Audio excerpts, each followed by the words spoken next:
If you care about space, if you care about the human race reaching out beyond Earth, today is a very big day. If you're watching this live, today's the day we're going back to the moon. This is all wrong. I shouldn't be up here. I should be back in school on the other side of the ocean.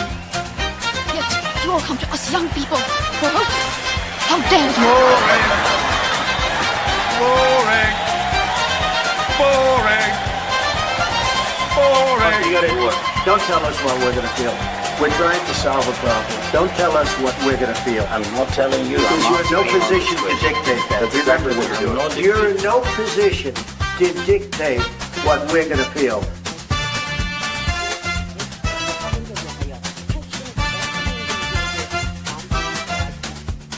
I call again for an immediate ceasefire in Gaza, the return of the sausages, the hostages. Welcome one and all. Lembit Öpik here on Lembit Öpik Live on Unprecedented TV. Please do like and subscribe at Unprecedented TV. Costs you nothing, takes 30 seconds, and you'll have access to literally hundreds of shows in the archive. If you're watching this live, it's a big day for space fans, because today's the day the human race goes back to the moon, not to land, but to go round it. That in itself is a pretty big achievement, and it's a pretty big risk. Why, you might ask, do we want to go there when there are so many problems here on the planet Earth? And what's it all about? What's the purpose of it? Well, we're going to discuss that today, but let me declare an interest. Ever since I was a small child, I've been fascinated by space travel. My grandfather was involved in the Apollo moon landings, and yes, they happened. Let's not go into that debate again, though I might ask my guest about her views on this. And it's been over half a century since human beings went anywhere near the moon. It's all been in low Earth orbit ever since. But the Artemis II mission, which at the point of broadcast is scheduled to be going to the moon today, is set to send 4 astronauts back in that direction. Not even for a lunar orbit, actually, which I find a bit disappointing, but for a slingshot round the moon and back again. And we'll talk about that. But what's the point of it? Why do we find the moon interesting, and why spend so much money on it? Joining me now is somebody who's sent something to the moon before. It's Cheryl Gallagher. Cheryl, greetings to you, and welcome to the show. First of all, let's start with your credentials. What did you send to the moon? I sent the records and the national symbols of the Asgardia, the space nation, and some of my own personal art. What's Asgardia? Asgardia is a sociological experiment. There's a lovely image, and we aspire to create a more normal society in space. We aspire to bring the highest aspirations of human abilities, of human potential into space, and not bring some of the chaotic problems that we have on Earth with us as we establish ourselves in the great void. It doesn't sound very normal to try to create a space nation. I mean, I totally support and admire Asgardia's ambitions, and those who follow closely will know I've got a bit of a vested interest in that. But when you say normal, how would you define a normal community in space?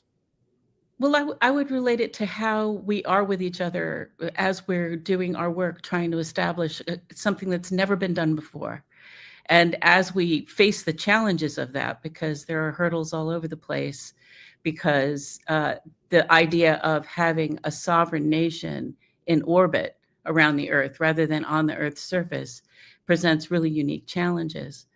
But when it comes to relating together, this initiative has people working on the project from all over the world.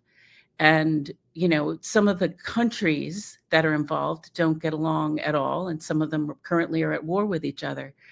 But the individuals themselves comport themselves with complete respect and with complete dedication to the mission of creating a future cultural evolution of humanity in space. Now, you said that Asgardia is a social experiment. It's more than that, though. It identifies itself as a nation. Yes, it does. The reason I talk about it being a social experiment is because it's comprised of people. These aren't they're elected by the Asgardian people. It's a democratic system, but the people that are there are just regular people from regular walks of life. And what we're doing is pioneering. That's why it's a social experiment, not in terms of the actual reality of it, but because that's what we're trying to achieve. We're trying to have a pathway toward a future positive evolution of people coming from all over the world and being able to be Asgardian. So you've singularly succeeded in getting artifacts from Asgardia, the space nation, to the moon. And yes, indeed. For all time at least now. in digital form. Okay, but it's still there. It's still there. Some people would say that we are a holographic projection. So maybe we're in digital form. Yeah, that's quite true, right? Exactly right. So I'm not sure that would be in any way a disqualification. Now, big story, big day. If you're watching this live, behind me we got Artemis II, a great big giant rocket going to the moon, but not landing on the moon. It's an interesting, very exciting day. But let's go back to the last time that anyone tried to go round the moon. You probably know who these people are, do you? Oh, yes. The Apollo 8 crew. They went round the moon in 1968 in the great space race. And I'll ask you the question, but it's a loaded question. We did go to the moon, didn't we? Yes, we did. Yes. I and millions of other people watched it live on television. I don't think we had the technology then. Thinking about how that actually happened, we couldn't have pulled off the miracle that it was that we safely landed on the moon in 1969. Yeah, that's what I think as well. I think I could be wrong. I think it's Hayes, Swigert, and Lovell. I've actually met Lovell. These are the Apollo 8 crew, and they were sent in the mad dash to beat the Soviets to the moon on a Christmas orbit. They actually did more than Artemis II. They went to the moon and then they orbited it, and then they came back and they took that. There we are. Earthrise, that picture, Earthrise.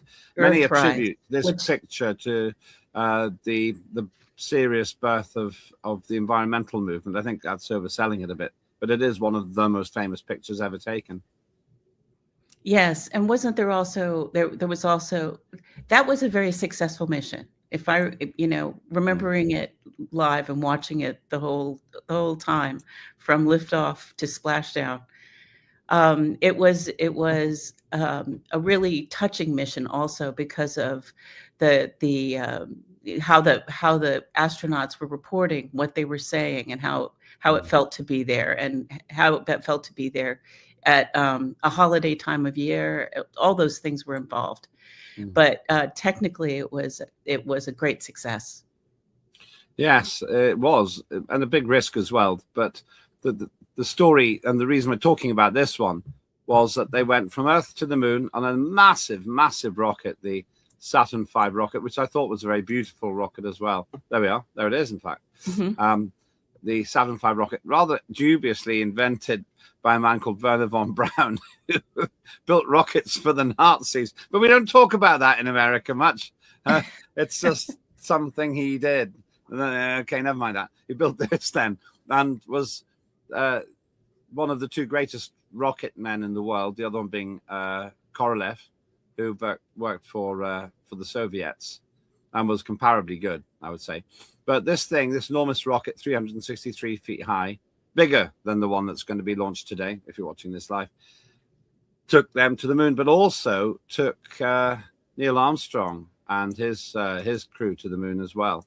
I think we might even have that original moment. Did you say that you watched when Armstrong and Aldrin landed on the moon? Yes. You saw that live?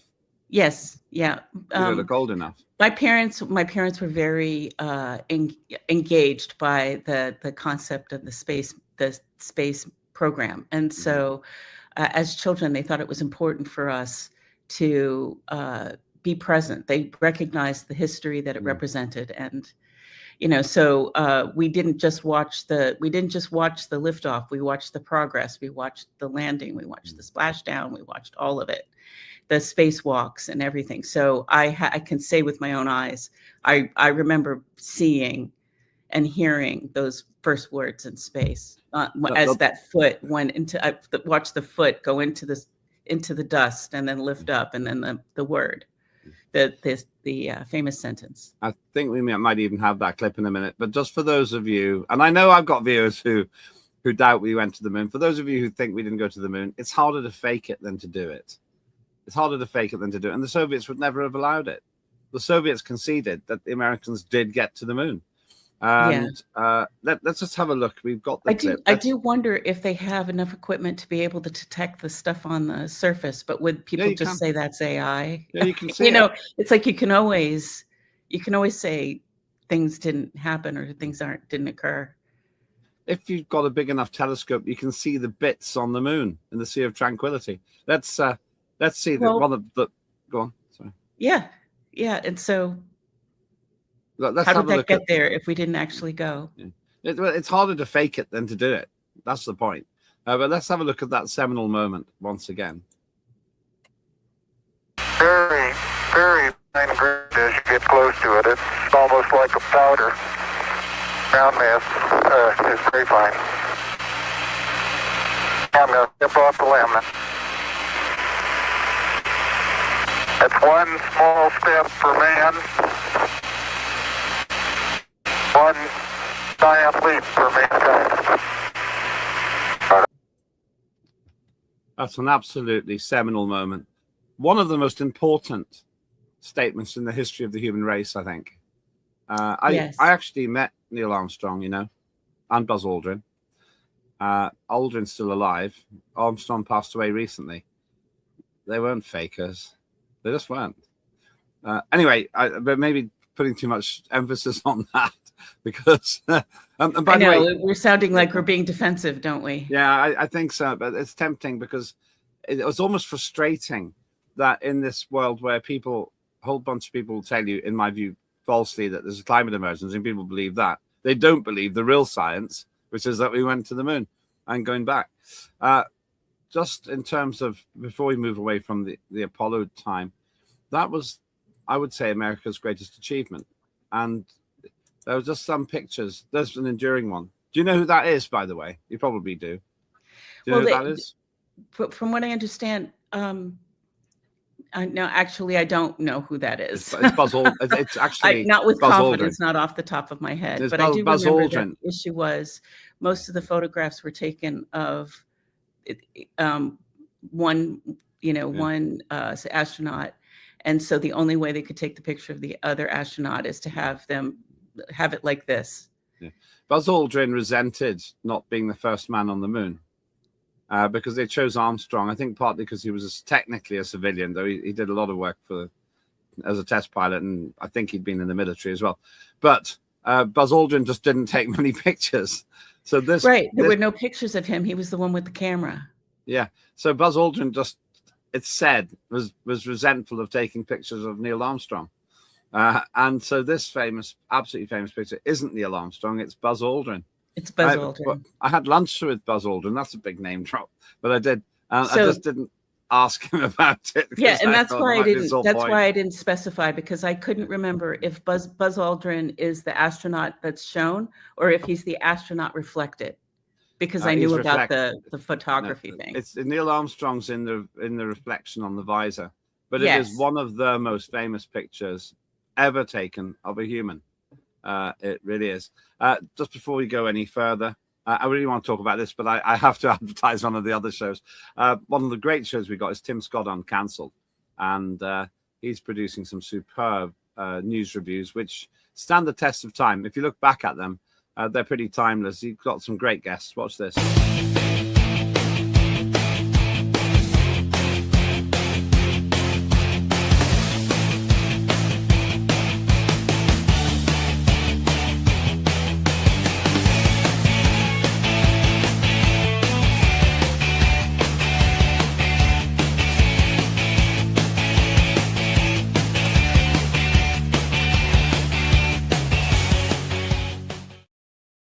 Once again, you'll find that in our archive. Go to @unprecedentedTV on YouTube, and it's all there. You can also follow me on @Lembit Öpik. I'm the one with the blue tick, 28,000 followers. Thank you if you follow me, and please, if you're not following me, please do join that group. And I do tend to get quite tweety, if I'm allowed to use that phrase still. With me still is Cheryl Gallagher, with the rare accolade that she recently sent something to the moon. You're a bit of an artist, and I think we've got a bit of your art to show. There we are. Something's coming up, I think. Yeah. Oh, it moves. It moves. That's quite psychedelic, Cheryl. Yes. What is it? Well, this is actually a piece of art that I worked on based on an object in my home, and was able to develop it into this piece of art, not using AI. It's just using digital tools. Took a picture of a glass head full of lights and was able to create this artwork out of it. And is that on the moon? Yes, that one's on the moon. That's pretty cool. It must be really cool having something on the moon. Yeah, I'm delighted to, especially as you can tell, I'm quite obviously passionate about the topic of humanity in space, and so being able to have the opportunity to send art, which it went on a time capsule that was hosted by Copernicus Space. Full of that also had a number of other cultural archives, and that particular artwork will become a real world asset that it is and part of the new space economy. Not that that wasn't why I put my art on the moon. It was obviously to have art on the moon. But it's an ongoing project that is part of this building a new society in space. Well, I think we've got one other piece as well, which looks spacey. Yes. That looks really cool. Is that a diamond-encrusted Fabergé egg copy? Of the moon. Of the moon.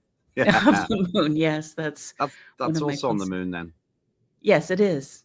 Yes, it is. And so for me, it's to know that it's up there for who knows how long, right? We don't, it's in a radiation protected device. Who knows how many eons will go by, and then some explorer find that archive of artworks from people all over the world. And, what will they learn about us during this era? It's quite a fulfilling moment as an artist. Aren't you worried that somebody might steal it when they get there? They can just swipe it's good luck finding it. But I mean, we know where it is. There's actual coordinates where it is on the moon's surface, but it's in Mare Crisium.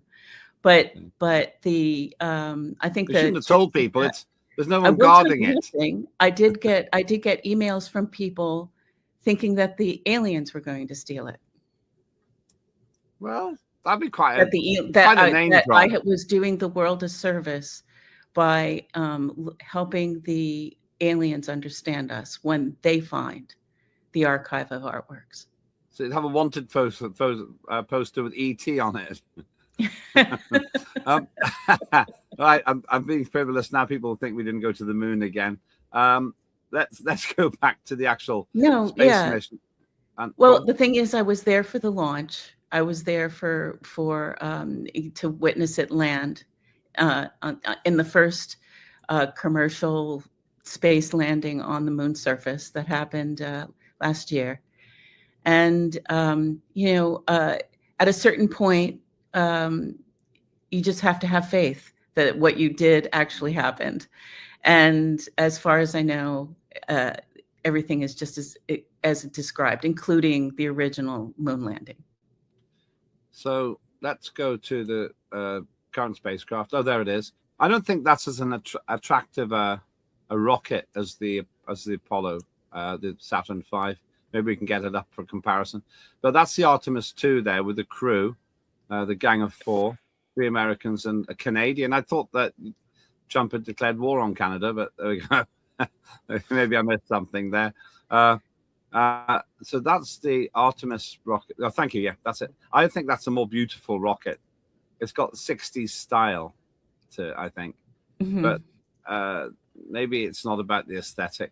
Can we just get the Artemis II back up again, please? Thank you. So that's the rocket that's going to be going up, and with those 4 on it. And tell us about the mission. Well, actually, I'll tell you what I know, and you can tell me if you think it's right. I think we've also got an illustrated graphic. There it is. Slightly complicated looking thing, but essentially, if it all goes to plan, and if you're watching this live at 11:24, that's 23:24 British summertime, it will launch, go into a very high orbit around the Earth. If everything's okay, then they blast across to the moon. They just swing round the moon, I think, once. They're not even going into orbit, which I think is a shame, because it's less ambitious than the Apollo 8 that we were talking about. Apollo 8, 57 years ago, more ambitious than this in a way. And then it comes back, hopefully. Pretty risky. Well, and if correct me if I'm wrong, but I do believe that this mission will be the farthest that humanity has ever traveled into space, right? By 1,000 kilometers or so. Yeah. Compared to that mission. I'm told that that this will be the furthest human beings have ever gone away from Earth. If it all works, of course. It has to be said, by the way, that this is only the second flight of this particular rocket with all the bits on it. It's quite risky. Apollo 11, clue in the number there, was the first moon landing. So it's a bit of an oversimplification, but essentially 10 Apollos before that. They're going to the moon after 2. Even Apollo 8 was number 8. So this is quite risky, I think. And and NASA's quite honest. There's a significant risk of failure. And let's interpret that. Failure could mean death. So it's quite risky. These 4, they know the risks. And they have to have their affairs in order psychologically, I think, with their families to be doing this. And I respect these 4. There's a huge prize if it works. There's a huge risk if it doesn't. Fortunately, we have the history of how all those missions with Apollo went. So it's not quite the same as, for example, Apollo 8 doing it for the first time. That's where you made that point earlier. Yeah. But to me, it's like I am aware that while they're close to Earth, there's several jumping off points if something goes wrong. But once they head to the moon, they're on their own, not any different than Apollo 11. And we're aware of how close that came to being a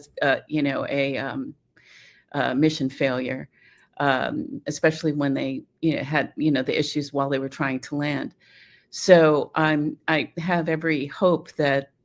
Hope and wish that they have as successful a mission as both Apollo 8 and Apollo 11. Yes, well, Apollo 13 nearly ended in disaster. It was good fortune and genius thinking at NASA that brought Apollo 13 back. If you haven't seen the film, by the way, do watch it. It's historically pretty accurate. Now, once again, with these guys here, if something goes wrong, then they're in trouble. But one reason I think they've got what is, I think, a free return trajectory, it's called, is precisely to reduce the risk. If they get the burn right, they have to come back. Even as they're going to the moon, they're guaranteed to swing round because of the moon's gravity and come back. I don't want to get too technical because I'm not sure how technical our viewers are, but there it is again. Essentially, they're guaranteed to survive, at least in terms of the track that they take, if they get the burn right on the way out. And I'm pretty sure that's why they're not going into orbit, because that just adds another level of complexity to it. But it's still pretty dangerous. A lot of things can go wrong. And when you think about it, the Apollo 8 guys, they were pretty risky. There they are again. The Apollo 8 guys, they really went somewhere, literally, where we'd never gone before. And these people are going there and leading a little bit further. Would you go if you were asked? If they phoned you up and said, Cheryl, we'd like you to go on the Artemis II mission, would you have said yes? Yes. You would have, despite the risks. Despite the risks, yeah. It's quite a kooky risk. But what you're hearing from talking to me is a dedication for human evolution and human development, and that's really where my passion lies. Is trying to have we have so much potential as a species, and we get distracted by all these negative developments. And right now, the world is really quite a mess.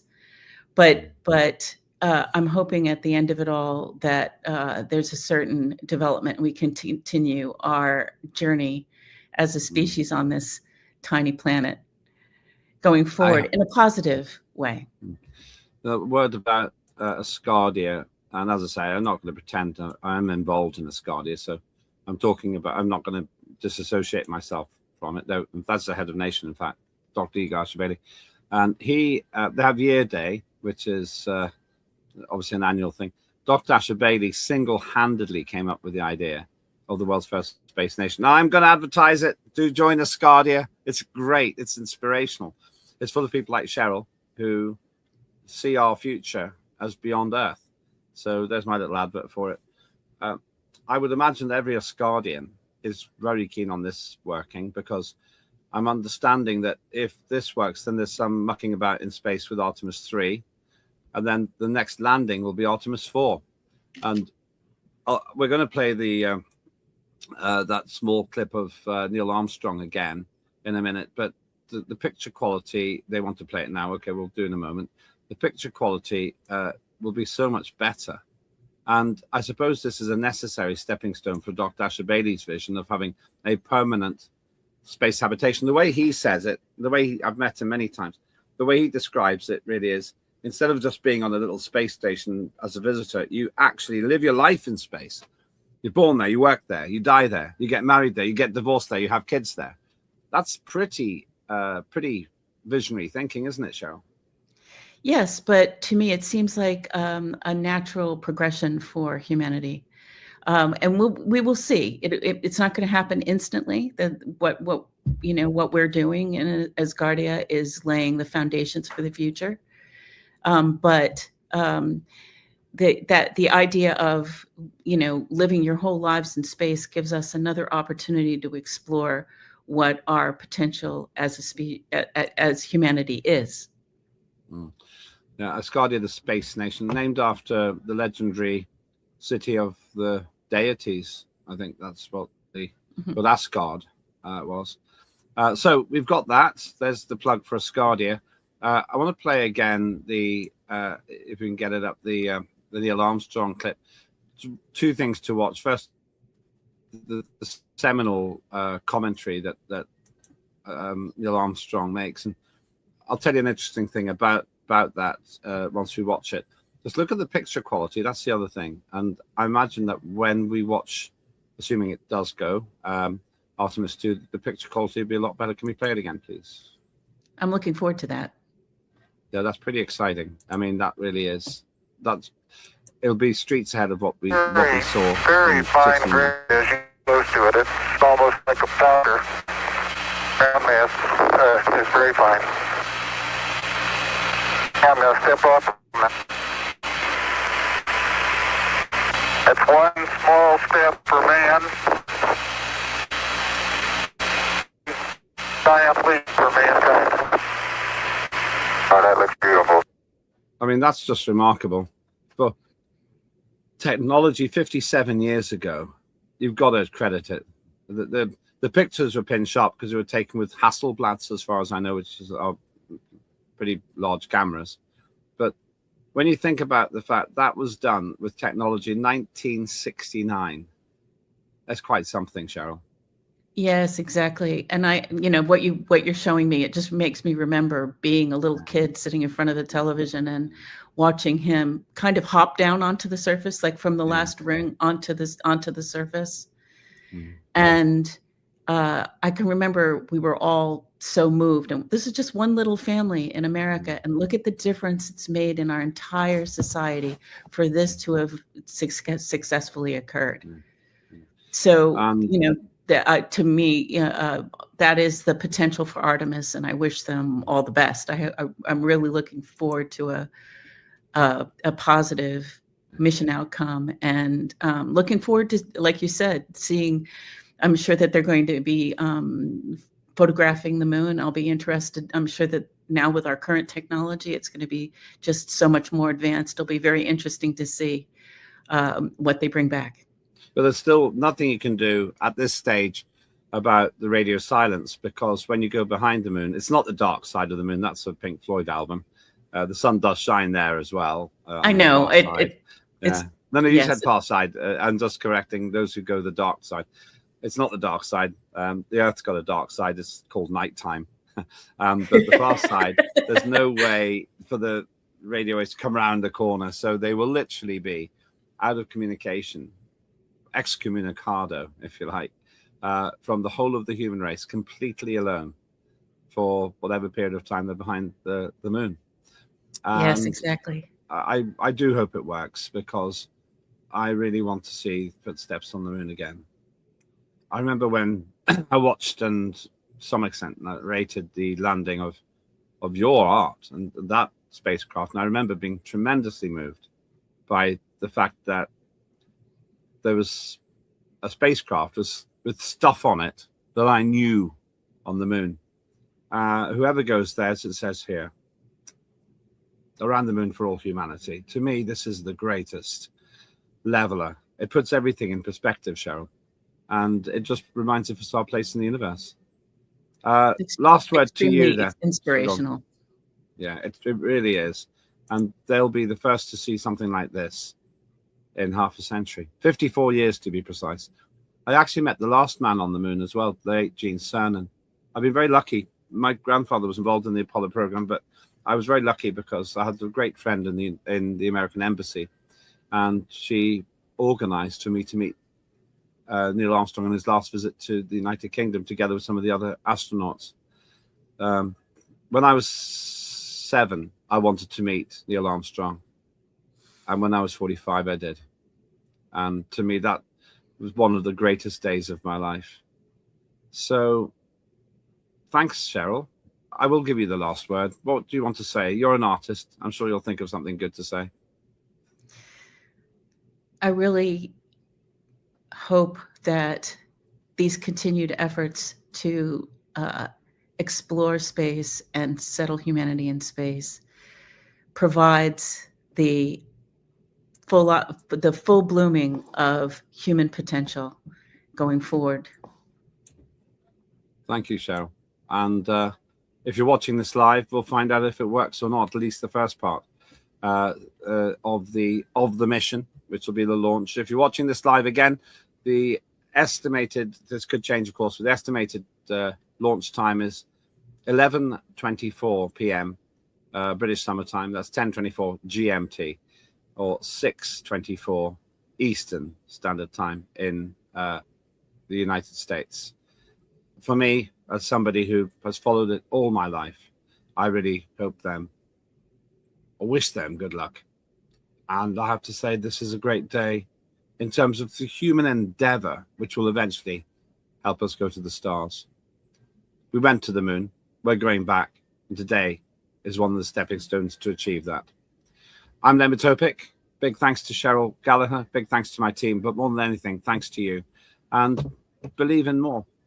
Believe in our right to go to the moon and beyond.